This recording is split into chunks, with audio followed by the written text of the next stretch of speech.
বাঙালিরা একটু ভর্তা প্রিয় হয়ে থাকে আর একটু ঝাল ঝাল ভর্তা মানে একটু ঝাল আর ভর্তাটা হতে হয় খুব সুন্দর এবং মাখো মাখো। ভর্তা সাধারণত পুড়ে করলে বেশি স্বাদ লাগে কিংবা ভেজে নিলে আরো বেশি স্বাদ লাগে। যদি সিদ্ধ করে খাই তাহলে ভর্তা সে আসল স্বাদটা পাওয়া যায় না। আসসালামু আলাইকুম, কেমন আছেন সবাই? আশা করি খুব ভালো আছেন। আমি আল্লাহর রহমতে অনেক ভালো আছি। আজকে আমি ধুন্দুলের ভর্তা করব। এই ধুন্দুলটা ভালো করে আমি ধুয়ে নিয়েছি এবং একটা ছুরি দিয়ে 4-5টা থেকে একটু ছিদ্র করে নিয়েছি। ধুন্দুলটা আমি চুলার উপরে ভালো করে পুড়ে নিব। যেহেতু গ্যাসের চুলা তাই এটাকে ভালো করে আস্তে আস্তে উল্টে পাল্টে ভালো করে আমি এটা পুড়ে নিব। আর পাশে দিয়ে দিলাম শুকনা মরিচ, রসুন এবং পেঁয়াজ কুচি একটু বড় বড় করে ফালি করে নিয়েছি। আর ভর্তাটা আমি হাতে ডলে বানাবো, সেজন্য পেঁয়াজের ফালিগুলো একটু বড় থাকলে খেতে খুব ভালো লাগবে।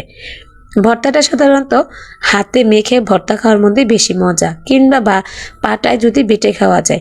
ধুন্দুলটা যেহেতু সিদ্ধ করলে পুড়ে গেলে এটা একেবারেই নরম হয়ে যাবে, সেই জন্য এটা হাতে মেখেই খাবো।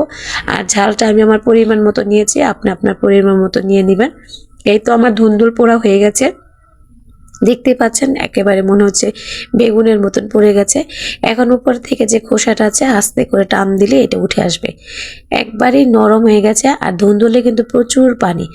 আর যদি এটা মনে হয় যে আপনি হাত থেকে খোলানো কষ্ট হয় তাহলে একটু চামচ দিয়ে টান দিলেই দেখবেন ভিতর থেকে সব চলে আসবে। ধুন্দুল পোড়ানোর কারণে ধুন্দুলের যে পানিটা থাকে সেটা কিন্তু শুকিয়ে গেছে, এখন একবারে সফট হয়ে গেছে।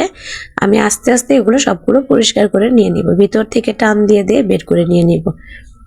সমস্ত ধুন্দুল এইভাবে বের করে নিয়ে আস্তে আস্তে চটকিয়ে নিয়ে নিব। ধুন্দুল ভর্তাটা অনেকটা বেগুন ভর্তার মতনই লাগে, কিন্তু এটা টেস্টটা থাকে একটু শুধু ভিন্ন। আস্তে আস্তে করে সবগুলো আমি উঠিয়ে নিয়ে নিব, কালোটা থাকলে তিতা লাগবে। এখন আমি শুকনা মরিচ লবণ দিয়ে ভালো করে ডলে নিব এবং দিয়ে দেবো পেঁয়াজ কুচি। তা আবার ভালো করে মেখে নিব। ধনে পাতা দিয়ে দেব, ধনে পাতাগুলো সবগুলো ভালো করে আবার মেখে নিয়ে নিব। সবার শেষে দিয়ে দেব সরিষার তেল। সরিষার তেল দিয়ে ভালো করে মেখে নিয়ে ধুন্দুল যে মাখো করে রেখেছিলাম সেটার সাথে মিশিয়ে নিয়ে নিব। এই তো হয়ে গেল আমার ধুন্দুল ভর্তা। বিশ্বাস করেন এর গ্রানটা যে কত সুস্বাদু, দেখেই মন চায় যেন ভাত একটু বেশি করে নিই। প্রথম অল্প নিয়েছে, মনে হলো না আর একটু নিই।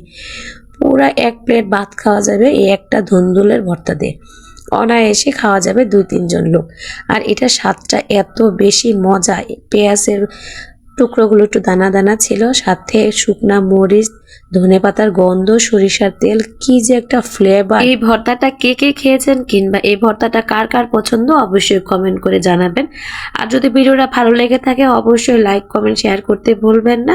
আর পেজ থেকে দেখে থাকলে ফলো দিয়ে পাশে থাকবেন, চ্যানেল থেকে দেখে থাকলে সাবস্ক্রাইব করে রাখবেন। সবাই খুব ভালো থাকবেন, আল্লাহ হাফেজ।